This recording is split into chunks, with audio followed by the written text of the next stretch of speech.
Malaysia is considering a social media ban for anyone under the age of 16. According to TechCrunch, the country's communication minister has reportedly said the administration is considering systems that could enforce the restricting of children from sites like Facebook and X.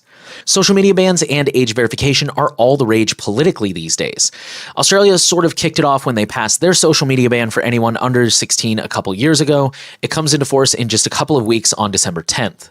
Since then, France, Denmark, Italy, and Norway have also expressed consideration for similar laws, as well as 24 states in the US who have enacted some kind of age verification law for various reasons and in various forms. The problem is that age verification laws do more harm than good. Now, before I explain, let me just say that I get it. The internet has a lot of stuff that is not appropriate for kids. Or anyone, in some cases. But there's actual objective reasons that these laws are bad. And we can prove this by looking at just one example that has somehow encapsulated every single thing wrong with age verification in one hit, and that is the UK's Online Safety Act. First off, age verification laws don't actually work.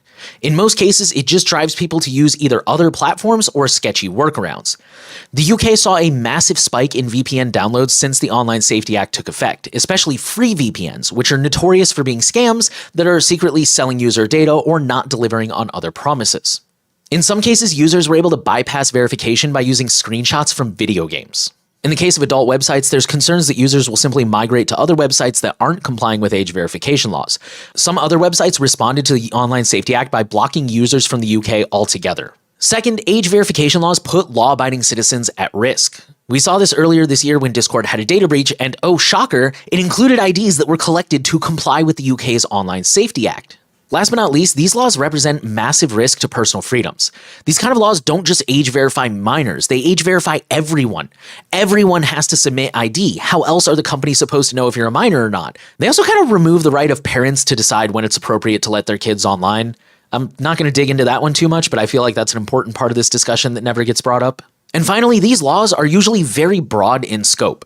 In the case of the Online Safety Act specifically, it almost banned secure communication, and I would argue it could potentially still ban it in the future. Some websites based in the UK chose to shut down entirely because they simply cannot afford the risk of accidental non-compliance due to the harsh penalties outlined in the Act. Today, these laws might be intended to stop children from finding content online that they aren't ready for, but tomorrow it could be used to censor any number of ideologies or ban a wide range of things.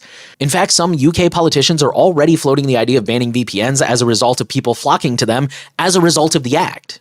It's important to make the internet safer for all of us, not just kids. But just remember next time your local politician introduces a bill like this in your area that this is not an effective solution.